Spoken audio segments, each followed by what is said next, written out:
안녕하세요. 오늘도 서연살롱을 찾아주셔서 감사합니다. 저는 50대 후반의 경기도에 사는 여성이에요. 무난하게 학창시절을 보내고 대학을 졸업하자마자 취직을 해서 쭉 회사 생활을 하다가 친구의 소개로 한 남자를 만났어요. 성격 좋고 매력적인 외모에 반한 저는 그 남자에게 적극적으로 다가갔고 그 남자도 저를 좋아하는 것 같았어요. 저와 그 사람은 6개월 만에 결혼을 했는데 결혼하고 보니 이 남자는 여기저기 여자들을 만나고 있었더라고요.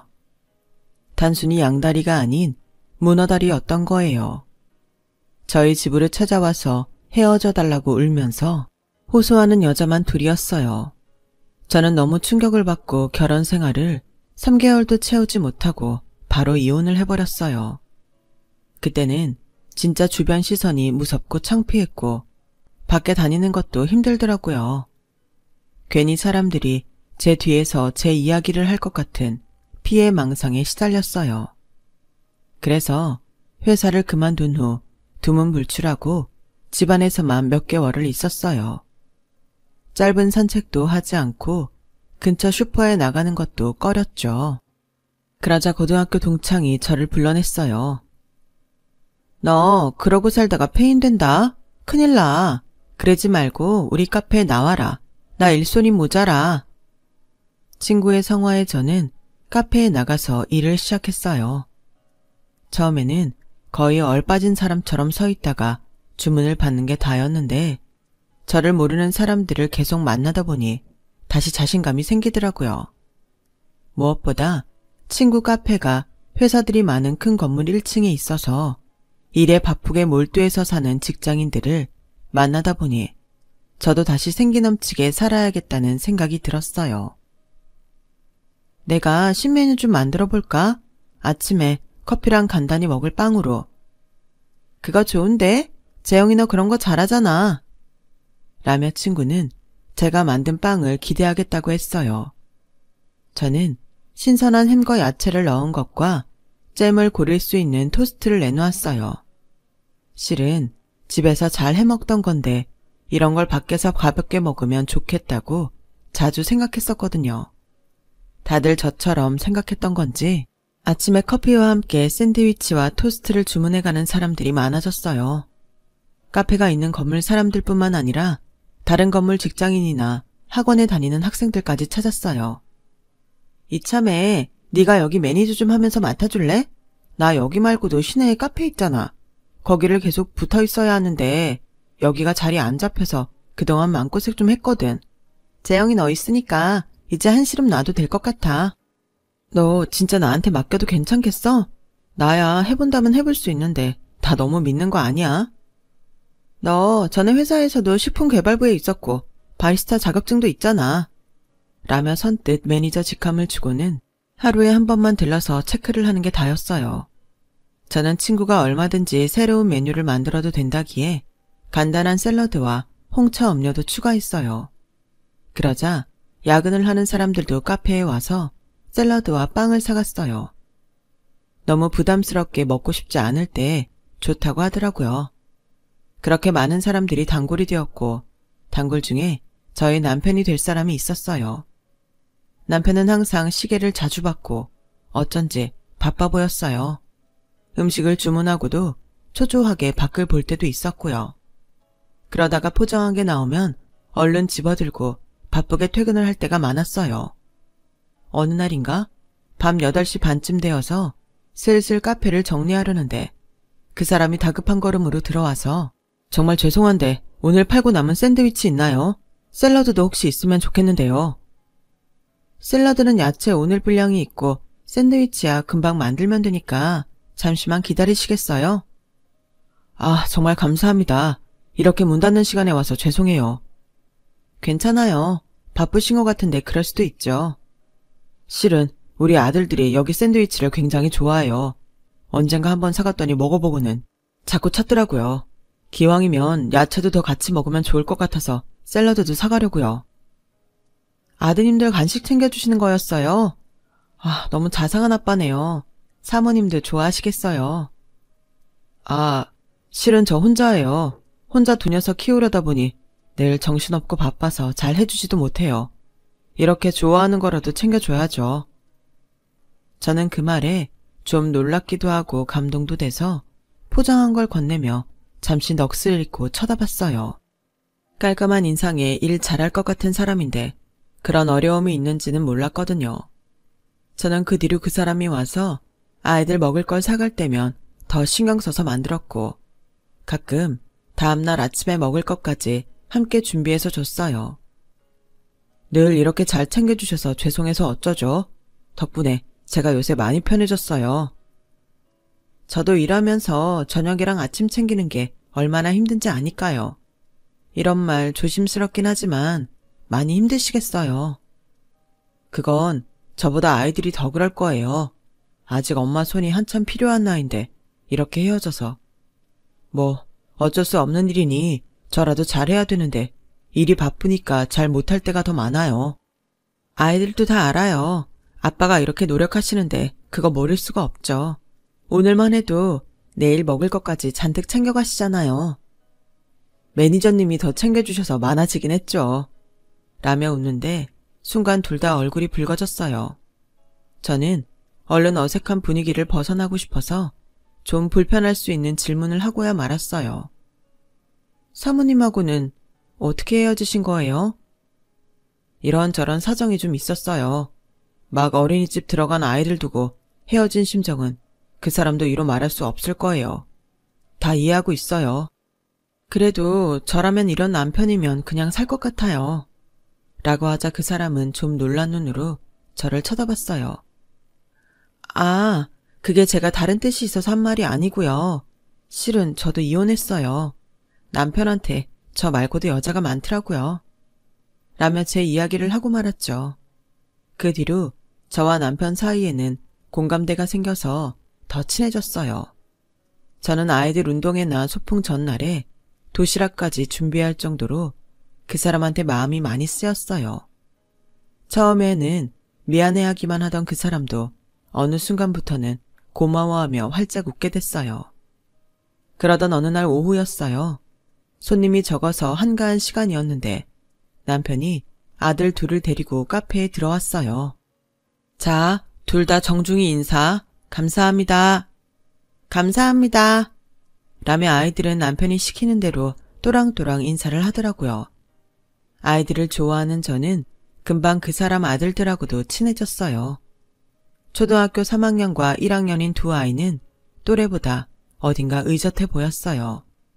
아무래도 자기들끼리 알아서 챙겨야 하는 게 많아서 그런가 싶어 짠하고 신경이 쓰였어요. 아빠는 직장에 있으니 모든 걸 다 해줄 수 없었을 테니까요. 한 번은 3학년인 큰아이가 아빠 몰래 카페에 왔더라고요. 내일 저희 학부모 참관 수업이 있는데 아줌마가 와주면 안 돼요? 아빠는 너무 바빠서 말도 못했어요. 다른 애들은 다 엄마가 오는데 아빠가 오는 것도 좀 싫고요. 저는 오죽이나 고민이 됐으면 이렇게 아빠 몰래 와서 부탁할까 싶어서 선뜻 그러겠다고 했어요. 그리고 친구한테 카페에 몇 시간 와 있으라고 하고 학교에 갔죠. 수업이 끝난 후 큰아이는 제 손을 잡고 고맙다며 신이 나서 활짝 웃었어요. 아줌마, 나중에 우리 반에도 와야 돼요. 어느새인가 둘째 아이가 와서는 저한테 달려들어서 제 몸을 끌어안고 놔주지를 않더라고요. 학교가 끝나고 두 아이를 양쪽에 거느리고 나오는데 느닷없이 큰아이가 이러는 거였어요. 아줌마, 우리랑 같이 살면 안 돼요? 우리 엄마 해줘요. 맞아요. 아줌마가 우리 엄마였으면 좋겠어요. 아, 근데 이거는 아빠하고 이야기를 해봐야 돼서. 아빠가 아줌마 되게 좋아해요. 그치, 형? 맞아요. 우리는 아빠가 좋아하는 사람 보면 어떤지 알거든요. 라는데 저도 모르게 가슴이 막 두근거리기 시작했어요. 나중에서야 제가 학부모 참관 수업을 간 걸 알게 된 남편은 너무 미안해서 어쩔 줄 몰라 했어요. 너무 폐를 끼쳤네요. 이걸 어쩌죠? 제가 아이들한테 따끔하게 이야기 잘했습니다. 앞으로 이런 일 없을 거예요. 왜 그러셨어요? 저는 제가 좋아서 간 거예요. 남편은 놀라서 고개를 들고 저를 쳐다봤어요. 아무리 아이가 부탁했다고 해도 제가 가고 싶은 마음 없으면 가겠어요? 저는 민우도 정우도 다 너무 예쁘고 좋아요. 그러니까 아이들한테 뭐라고 하지 마세요. 저는 그 사람이 저한테 선을 긋는 것 같아 섭섭했어요. 남편은 잠시 머뭇거리더니 저기 주말에 시간 되세요? 저하고 영화 보고 밥 같이 먹을래요? 답례할게요. 라는데 저도 모르게 웃음을 지었어요. 그렇게 남편과 저는 사귀게 되었고 종종 남편 집에 가서 아이들도 챙기고 같이 놀아주고 숙제를 봐주기도 했어요. 해가 바뀌어도 저나 남편이나 둘 다 마음에 변함이 없는 건 알겠더라고요. 그런데 남편은 저한테 결혼하자는 말을 안 하더라고요. 정호 씨, 나하고는 계속 이렇게 지낼 거야? 아이들도 같이 살기를 바라는데 라며 제가 어렵게 이야기를 꺼냈어요. 나도 그러고 싶은데 우리 가족들이 너무 극성이다 못해 좀 선을 많이 넘는 편이야. 애들 친엄마도 우리 집 사람들 못 견디고 나간 거야. 아마 연락을 끊은 것도 그 사람들과 다시 엮일까봐 그러는 걸 거고. 사실 나도 힘든데 남이 와서 그런 걸 견디라고 하면 내가 나쁜 사람이지. 다시는 그런 실수 하고 싶지 않아. 그럼 실수 안 하면 되잖아. 우리 힘들지 않게 못 오게 하면 되는 거잖아. 근데 그게 가능할지 잘 모르겠어. 일단 해보기라도 하자. 나 당신하고도 같이 있고 싶고 아이들 엄마 하고 싶어. 내가 애들 엄마 해줄게. 남편은 제 진심을 알아보고는 말없이 손을 잡고 고개를 끄덕였어요. 저와 남편은 조용히 식사 자리를 마련해서 결혼식을 대신했죠. 저는 카페 사장인 제 친구와 가족들을 불렀는데 남편은 자기 가족은 한 명도 부르지 않고 전부 친구들로 자리를 채웠어요. 남편도 가족한테 받은 상처가 많았던 모양이더라고요. 남편한테는 형이 한 명 있는데 시어머니는 어릴 때부터 무슨 일이든 형 편만 들었다고 하네요. 어린 시절에는 아이니까 섭섭한 마음이 들 수도 있겠지 했는데 알고 보니 커서도 남편은 거의 구박덩이 취급을 하고 뭐든 형한테 맞춰준다는 거였어요. 아버지가 돌아가시고 그런 게 더 심해졌고 자기한테만 그러는 게 아니라 결혼 후에 아내한테도 그랬기 때문에 이혼을 한 후에는 집에 거의 간 적이 없다고 해요. 시어머니도 손자들 보겠다는 말도 없다더라고요. 친엄마인데도 어떻게 그럴 수가 있나 싶고 어리둥절했어요. 애들 친엄마가 참 똑똑하고 자기 주장도 강한 사람이었거든. 그러니 자기를 무시하고 막말하는 걸 더는 참을 수 없었을 거야. 실은 말을 안 해줘서 나도 나중에 이혼할 때 알았어. 당신은 그러지 못하게 내가 철저하게 막을 거야. 그러니까 걱정하지 마. 이렇게 용기 내서 나와 결혼해준 당신인데 내가 꼭 지킬게. 혹시라도 우리를 찾아서 나한테 뭐라고 해도 나도 잘 이겨볼게. 당신한테 숨기지도 않고 말하고. 저희는 남편 집에 알리지 않고 다른 데로 이사를 해서 아이들 전학수속까지 다 마친 상태였어요. 저희 가족은 1년 가까이 아무 문제 없이 말 그대로 행복하게 잘 지냈어요. 아이들은 저를 엄마라고 하며 잘 따랐어요. 저는 아침에 남편과 아이들을 챙기고 다 나간 후에 준비를 하고 카페에 나가는 게 일상이 됐죠. 가끔 시간이 맞으면 남편과 같이 퇴근을 하기도 했고요. 정말 늘 그런 날들만 있을 것 같았고 그럴 줄 알았죠. 시어머니가 느닷없이 저희 집에 들이닥치기 전까지는요. 시어머니는 남편이 전화도 바꾸고 원래 살던 데에서도 이사를 간 걸 알고 회사 앞까지 찾아와서 퇴근하는 남편을 기다렸던 거였어요. 그런데 저하고 나란히 가는 모습을 보게 된 거고요. 시어머니는 그 뒤로 며칠 동안 조금씩 미행을 해서 저희가 사는 집을 알아냈더라고요. 화려한 명품을 치장하고 온 시어머니는 집안을 둘러보더니 다리를 꼬고 소파에 앉으며 못마땅한 표정을 지었어요. 집안에 여자가 잘 들어와야 되는데 말이야. 정호 사주에 여자복이 없다고 했었는데 해놓은 거 딱 보니 돈 있는 집에도 아니고 또 어디서 집 비슷한 거 골라다가 사나 보네? 라며 저를 노려보더라고요. 저도 질 수 없다는 생각에 같이 쳐다봤어요. 언제까지 니들끼리 이렇게 할 수 있을 거라고 생각했어? 우리 남편이 살아있었으면 대법관 올라갔을 사람이야. 니네 같은 거하고 상대나 해줬을 것 같아? 라더니 자리에서 일어나 안방으로 들어가 장안을 다 뒤지더라고요. 그만두세요. 여기 저희가 쓰는 방이에요. 이렇게 막 들어오셔서 들쑤시면 곤란해요. 이게 어디 버르장머리 없게 시어머니한테 큰 소리야? 야, 니네가 결혼식에 나도 안 부르고 형도 안 불렀다고? 너까지 우습게 하는 거냐? 우리 정호한테서 뭐 얼마나 받아먹었어? 폐물은, 가방은, 뭐 받았는지 전부 다 실토해. 저희 그런 거 안 했어요. 그러니까 이만 돌아가 주세요. 그러자 시어머니는 쪽지 하나를 저한테 건넸어요. 너 정호 능력 있는 애라는 거 알고 호라비어도 접근한 거지? 딱 관상 보니까 답이 나온다. 너 같은 불려시들은 내가 잘 알아. 거기 써있는 거 다음 주까지 다 해서 집으로 보내. 안 그러면 니들 가만히 안 둘 줄 알아? 라며 쌩하니 안방을 나가더군요. 현관 앞에서 큰아들이 들어오는 걸 마주쳤는데도 시어머니는 눈길 한번 제대로 주지 않고 그냥 나가버렸어요.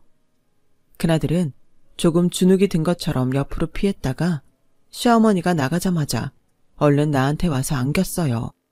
자기 친손자를 저렇게 본 척 만척 하다니 왜 저러는지 정말 이해가 되지 않더라고요. 저는 남편한테 이 사실을 알렸고 그날 남편은 평소보다 더 늦게 집에 돌아왔어요. 아이들은 모두 잠들어서 둘이 이야기하기 딱 좋았어요.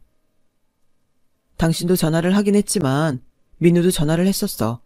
당신한테 패물하고 혼수 준비해서 보내라고 했다며? 그 말은 왜 안 했어? 그거야 내가 어떻게든 처리할 수 있다고 생각했어. 혹시 그 말 안 해서 화난 거야? 그랬다면 미안해. 나는 당신이 너무 신경 쓸까봐 그랬어. 나는 당신도 그러다가 어느 날 떠날까봐 그게 무서워. 앞으로는 정말 하나도 빼먹지 말고 다 이야기해야 돼. 남편은 시댁에 가서 시어머니한테 다시는 뭘 요구하지 말라고 단단히 못을 받고 왔다고 해요. 남편 말을 들어보니 시어머니는 큰아들 사업 자금을 메꿔야 돼서 돈을 받으려고 남편을 찾은 거였더라고요. 나 어릴 때 엄마가 죽을 병 걸렸다고 큰 무당한테 가서 구술했는데 그러고 싹 나았대. 그 무당이 큰아들밖에 엄마가 의지하고 살 사람 없다고 나는 엄마를 잡아먹는다고 했다나 봐. 그때부터 엄마 태도가 저렇게 싹 변해서 나한테 저러는 거야. 말도 안 돼. 세상에 어떤 엄마가 무당 말을 듣고 자식한테 그래? 아니, 어떻게 이럴 수가 있어. 당신을 찾은 것도 궁금해서가 아니고 형한테 돈이 필요해서라니. 진짜 너무한다. 제가 막 흥분을 했더니 남편은 제 손을 잡고 진정시켰어요. 나 정말 괜찮아. 당신처럼 좋은 사람이 옆에 있는데 이제 집에서 뭐라고 해도 신경 안 써. 우리만 잘 살면 돼. 라며 남편은 바로 다음 날 이사갈 집을 알아봤어요. 그리고 집이 팔리자마자 서울에서 좀 떨어진 곳으로 이사를 갔고 아이들은 또 전학을 가야 했죠. 아이들은 전혀 불만이 없었고 오히려 우리가 걱정할까봐 이사 온 데가 더 좋다며 밝은 모습을 보여줬어요. 정말 제가 다 미안할 지경이었어요. 집을 찾아오지 못하자 이제 시어머니는 남편 회사와 저희 카페로 찾아오기 시작했어요. 한 번은 카페에 들어오자마자 소리를 고래고래 지르더군요. 여기요. 이 꽃뱀년 때문에 내가 아들하고 만나지도 못하고 살아요. 저 년이 내 아들 피 같은 돈 다 빼돌려서 지엠이랑 형은 밥도 못 먹고 사는데. 어머니, 그런 말씀은 이런 명품 옷이랑 가방이 없어야 설득력이 있죠. 이렇게 잘 차리고 곱게 화장하고 그런 말씀하시면 누가 믿겠어요? 야, 어따 대고 어머니야. 누가 네 어머니야. 혼수 하나 안 해온 년이 뭐가 잘났다고 어머니래. 라며 제 뺨을 때렸고 그 이야기를 들은 남편이 내려와서 경찰을 불러 시어머니를 끌어냈어요. 야, 너 진짜 이럴 거야? 여자한테 미쳐서 부모 형제 다 버릴 거냐고? 라며 시어머니는 경찰한테 끌려가면서도 억지로 부렸어요. 그래도 당신 어머니인데 이렇게까지 안 해도 되잖아. 아니야, 지금 여지를 주면 또 밀고 들어와서 말도 안 되는 소리하고 사람 괴롭힌다고. 오늘도 봐, 끝까지 저러는 거. 다시는 나 거기에 안 넘어갈 거야. 당신도 그런 줄 알아. 라는데 남편이 아주 단단히 결심한 것 같았어요. 시어머니는 그 난리를 피우고도 회사 근처에 또 찾아왔지만 남편이 그럴 때마다 경찰을 부르며 철통 방어를 치자 오고 싶어도 오지 못하게 됐어요. 저희는 더 이상 이사를 가지 않아도 됐고 회사에서도 아무 일 없이 잘 지냈죠. 저는 아이들이 고등학교에 들어가면서부터 카페를 그만두고 집에서 뒷바라지하는 데에만 신경을 썼어요. 다행히 아이 둘 다 공부를 잘하는 편이었고 특히 큰아이는 성적이 아주 좋았어요. 고3 때까지 계속 성적을 잘 유지하더니 좋은 대학에 들어갔죠. 둘째도 공부를 곧잘 해서 형이랑 같은 대학을 목표로 했고요.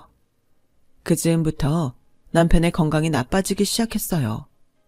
안 그래도 신경이 쓰여서 병원에 좀 가라고 해도 괜찮다며 안 갔는데 검진 결과가 좋지 않다고 대학병원에 가보라는 이야기를 들었다는 거였어요. 저는 괜찮다는 남편을 억지로 끌고 대학병원에 가서 정밀검사를 받게 했어요. 그랬더니 남편이 간암 3기라는 거였어요. 정말 눈앞이 캄캄하다는 말이 뭔지 실감이 나더군요. 지금이 가장 행복한 때라고 생각했는데 아이들도 잘 자랐고 이제 둘째 아이의 합격 발표만 기다리면 되는데 저는 검사 결과를 듣는 남편 앞에서 울지 않고 씩씩해 보이려고 얼마나 노력했는지 몰라요. 여보, 나 괜찮을 거야. 그러니까 너무 걱정하지 마. 라며 남편은 제 등을 쓰다듬었지만 남편은 쓰러졌고 중환자실에서 혼수 상태에 빠지고 말았어요. 둘째 아이의 합격 소식은 바로 그때 들었어요. 여보, 정우 대학 합격했대. 당신이 얼른 일어나서 잘했다고 축하한다고 안아주고 맛있는 것도 사줘야지. 정우 좋아하는 거 사준다고 했다며. 라며 남편에게 말을 걸어보았지만 아무 소용없었어요. 남편은 그렇게 혼수 상태에 빠지고 5일 후에 세상을 떠나고 말았어요. 남편의 영정사진을 앞에 두고 앉아있으려니 모든 게 허망하게 느껴졌어요. 내가 조금 더 일찍 알아차렸으면 좋았을걸. 조금 더 빨리 병원에 가자고 재촉할걸. 별별 후회가 다 들었고 눈물도 말라서 나오지 않았어요. 아이들이 제 옆에서 손을 꼭 잡고 있었기에 쓰러지지 않을 수 있었어요. 그러다 발인 전날 시어머니와 아주버님이 빈소에 왔어요. 아들이 죽어서 마지막을 보러 오는데도 시어머니는 명품을 두르고 화장을 곱게 했더군요. 처음 보는 아주버님은 멀뚱멀뚱 저를 보기만 했고요. 둘 다 왜 그렇게 얄미워 보이던지 눈길도 주기 싫은데 대뜸 아주버님이 부의금 받는 자리에 서서 봉투를 받더라고요. 원래 그 자리에 있던 아들 친구는 머쓱하게 물러났어요. 내가 니네 살던 데까지는 내놓으라고 하지는 않을게. 근데 걔 재산은 네가 손 못 댄다. 애들 이제 막 대학생 됐는데 쟤들이 뭘 알겠어. 그때까지는 나하고 우리 큰애가 돈 잘 굴려서 재산 만들어 놓을 테니까 그렇게 알아. 뭐라고요? 지금 그게 죽은 아들 영정 앞에서 할 소리예요? 그리고 우리 애들도 다 큰 성인이에요.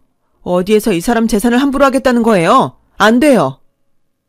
더야말로 지금 남편 앞세우고서 시어머니한테 핏대 세우냐? 그것도 돈 때문에? 아주 네가 내 아들 빨아먹고 사는 거 재미 들렸구나? 아이고, 인연이 남의 아들 잡아먹고도 지 욕심만 차리네. 불쌍한 내 아들, 어쩌면 좋아. 라며 갑자기 드라마라도 찍는 것처럼 땅을 치며 통곡을 하더라고요. 친정 식구들도 아이들도 그런 시어머니와 아주버님을 상대로 한바탕 붙어버렸고 저는 두 아이를 뜯어 말려서 억지로 데리고 밖으로 나와 열을 식히게 했어요. 괜히 아이들이 남들한테 욕먹고 상처받을 게 두려웠거든요. 안 그래도 몸도 마음도 힘든데 시어머니와 아주버님까지 와서 들쑤시는 통에 저는 천근만근히 몸을 이끌고 겨우 장례를 치러야 했어요. 정말 너무 힘들어서 그때 일은 아무것도 생각이 나질 않네요. 집에 와서 잠깐 눈을 붙였는데 밖에서 큰 소리가 났어요. 할머니, 지금 엄마 많이 아프다고요. 하는 둘째 목소리에 밖에 나왔더니 시어머니가 거실 한가운데를 차지하고 있더라고요. 하던 이야기를 마저 해야 되니까 왔는데 니네 애들은 어떻게 교육을 시켰길래 할머니를 보고 싸우려고 대드니? 이야기하시는 건 좋은데 아이들 보고 뭐라고 하지는 마세요. 무슨 이야기가 더 남으셨는데요?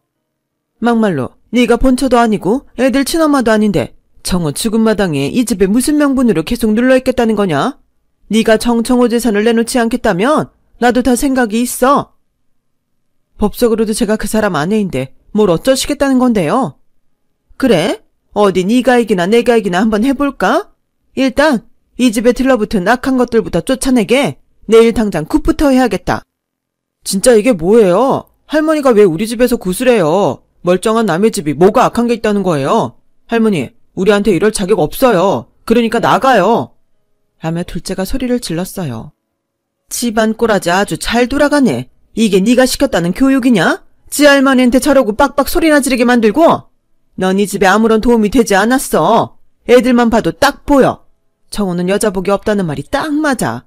그렇게 말을 안 듣더니 결국 기 다 빨리고 지 먼저 가고 이게 다 지애미랑 형 나 몰라라고 살아서 이렇게 된 거야. 그만하세요. 그 사람까지 이렇게 말해야겠어요.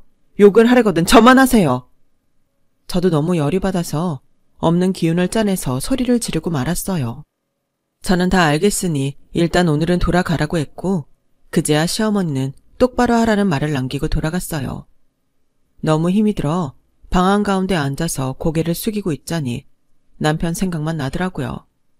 눈물만 흐르는데 아이들 생각해서 크게 울 수도 없고 그저 입술을 깨물며 참는데 큰아들이 저를 보자고 하더라고요. 엄마한테 너무 미안한데 나 사실 친엄마 만났어. 나 대학 갔다고 축하한다고 선물 사주고 밥 사준 게 다야. 그리고 엄마한테 굉장히 고마워했어. 엄마가 못한 거 대신 해주셨다고. 미안해서 우리는 많이 못 만난대. 그런데 혹시라도 도움이 필요하면 꼭 찾아달라면서 이걸 줬어. 큰아들은 명함 한 장을 내밀었어요. 거기에는 아이들 친엄마 이름과 대형 법무법인 이름이 찍혀 있었어요. 아이들 친엄마는 변호사였어요. 저는 다음날 바로 아이들 친엄마를 만나러 갔어요. 직원에게 제 이름을 말하자 사무실에서 바로 나와서 저에게 90도로 고개를 숙이며 공손하게 인사를 하더군요. 제가 했어야 할 일을 대신하셨다고 생각하면 정말 몸둘 바를 모르겠어요. 분명히 살다 보면 제 힘이 필요할 때가 있을 거라고 생각했어요. 시댁이 그런 집이니까요. 그 사람도 희생양이었고요. 제 생각보다 더 일찍 뵙게 된 것 같네요. 라며 차분히 말하는데 의뢰인이라면 신뢰가 갈 만한 사람이더라고요. 저는 시어머니가 아주버님이랑 와서 했던 말들을 이야기했어요. 그렇게 시간이 흘렀는데도 그 사람들은 변한 게 없네요. 어쩌면 더 악독해진 것 같기도 하고요. 민우 정우 어머니 힘들겠지만 정신 똑바로 차리셔야 돼요. 말도 안 되는 소리 하면서 쳐들어오니 그냥 다 줘버리자 싶은 마음도 드실 거예요. 저도 그랬으니까요. 절대 안 돼요. 애들 결혼도 해야 되고 그 다음 노후는 어떡하실 건데요. 마음 약해지면 안 돼요. 라며 제 손을 꼭 잡아줬어요. 저도 알겠다고 하고 마음을 다잡았죠. 그리고 시어머니가 무당을 불러들인 날이 됐어요. 네가 정우한테 달라붙어서 먹은 거 다 토해내고 나가. 부모 형제도 부르지 않고 한 결혼이 무슨 결혼이라고. 라며 무당이랑 양쪽에서 제 머리를 때리고 폐악질을 부리는데 경찰들이 집에 들이닥쳤어요. 여기 신고받고 왔습니다. 거기 두 분 저희랑 좀 가주시죠. 신고는 무슨? 여기 내 아들 집이고 선녀님은 내가 불렀어. 야, 네가 어느 틈에 신고까지 했어? 에라이 은큼한 것? 아니요, 제가 했어요. 제가 법적 대리인이거든요. 라며 애들 친엄마가 들어오자 시어머니는 눈이 휘둥그레져서 진짜 죽은 사람이라도 본 것처럼 놀랐어요. 네가 여기 어떻게? 네가 뭐라고 여길? 제가 김경화 씨 법적 대리인 이소영 변호사입니다. 두 분은 지금 가택 침입에 폭행죄까지 더해져서 바로 서로 가주셔야겠어요. 이 집은 돌아가신 아드님하고 김경화 씨 공동명의로 되어 있기 때문에 두 분은 가택 침입한 게 맞아요. 김경화 씨가 원하지 않는데 들어오셨잖아요. 맞죠, 김경화 씨? 네, 맞아요. 혹시 애들한테 해코지라도 할까봐 어쩔 수 없이 들어오게 한 거지. 저 두 사람 여기 1초라도 있는 거 못 견디겠어요. 그리고 폭행이 있었죠? 네, 저기 제 카메라로 찍어놨어요. 저는 숨겨두던 카메라를 꺼내서 경찰들에게 보여줬고 경찰들은 시어머니와 무당을 끌고 집에서 나갔어요. 야, 니들이 감히 뒤에서 짜고 나를 이렇게 만들어? 언제부터야? 니들 언제부터 편먹고 지낸 거야? 야, 이거 안 놔? 니네들이야말로 깜빵 쳐넣을 거야? 얼른 이거 안 놔! 시어머니는 목이 터져라 악을 쓰며 끌려나갔어요. 지금부터는 제게 맡기세요. 다시는 헛소리 못하게 할 테니까요. 아이들 친엄마는 바로 소송을 하겠다고 했고 시어머니와 아주버님을 상대로 접근 금지 신청까지 했어요. 처음에는 욕을 하며 억지를 쓰던 시어머니는 우리 쪽에서 정신적 피해 보상까지 요구한다고 하자 그제야 변호사를 선임했어요. 하지만 그 변호사는 시어머니가 억지를 부리고 있다는 것과 저와 아이들한테 어떻게 했는지 듣고는 하루도 안 돼서 사임했어요. 전혀 이길 승산이 없다는 걸 안 거죠. 시어머니는 저와 아이들한테 마음에도 없는 사과를 해야 했어요. 그렇지 않으면 굉장히 큰 돈을 배상해야 될 거라고 아이들 친엄마가 무섭게 말했거든요. 내가 좀 심했던 것 같다. 그러니 돈 문제는 없던 걸로 하자. 그게 어디가 사과예요. 정말 정신적 피해 보상 청구 들어갈까요? 제가 정말 잘못했습니다. 한 번만 봐주시면 다시는 찾아오지 않겠습니다. 시어머니는 결국 머리를 조아리고 싹싹 빌다가 돌아갔어요. 다시는 찾아오지 않겠다고 각서를 쓰고 공증까지 했고요. 정말 고마워요. 변호사님 아니었으면 저 진짜 쩔쩔맸을 거예요. 이걸 다 어떻게 갚죠? 무슨 말씀을요? 제가 그나마 조금 갚은 거죠. 우리 아이들 이렇게 멋지고 건강히 잘 키워주셔서 감사해요. 그러니 앞으로도 두 아이 부탁드릴게요. 라며 눈시울을 붉히는데 저도 눈물이 나서 그만 붙잡고 엉엉 울었어요. 이렇게 모든 일이 일단락 되나 싶었는데 시어머니는 미련을 못 버리고 애들 학교 앞까지 찾아가서 소란을 피웠다고 해요. 니들 엄마 보통 내기 아니다. 니네가 지금까지 다 속은 거야. 이제 두고 봐라. 니들 아빠 재산 다 들고 튈 거니까. 그 전에 할머니한테 맡기라고. 핏줄 만한 게 어디 있어? 결국 아들은 그 자리에서 친엄마한테 연락을 했고 시어머니는 애들 친엄마를 보자마자 꽁지가 빠져라 도망을 갔다고 해요. 정말 코미디도 그런 코미디가 없었다는군요. 저희 집은 그 후로 애들 친엄마의 도움으로 시어머니한테 벗어나서 다시 평화를 찾게 됐어요. 아무리 접근 금지 명령이 떨어졌다고 해도 그 성격에 다시 찾아오지 싶어서 남편과의 추억이 묻어있는 집을 팔고 다른 곳으로 이사를 했네요. 그렇게 시댁과는 완전히 인연을 끊었고 아이들과 잘 살고 있어요. 아이들은 벌써 군대도 다녀오고 졸업도 해서 직장 생활을 잘하고 있고요. 저는 가끔씩 아이들 친엄마와 만나서 차 마시며 옛날 이야기를 한답니다. 아이들하고 같이 만나서 밥을 먹기도 하고요. 같이 나이 들어가는 친구가 생겨서 마음이 든든하더라고요. 이것도 다 남편이 남기고 간 선물 같아서 늘 감사하며 살고 있어요. 제 이야기는 여기까지예요. 제 얘기 들어주신 분들 모두 건강하시고요. 늘 행복하고 좋은 날만 있으시길 빌게요. 감사합니다. 여러분, 사연 댓글에 응원과 현명한 조언 부탁드려요. 좋아요와 구독은 저에게 큰 힘이 됩니다. 오늘도 좋은 일 가득하세요.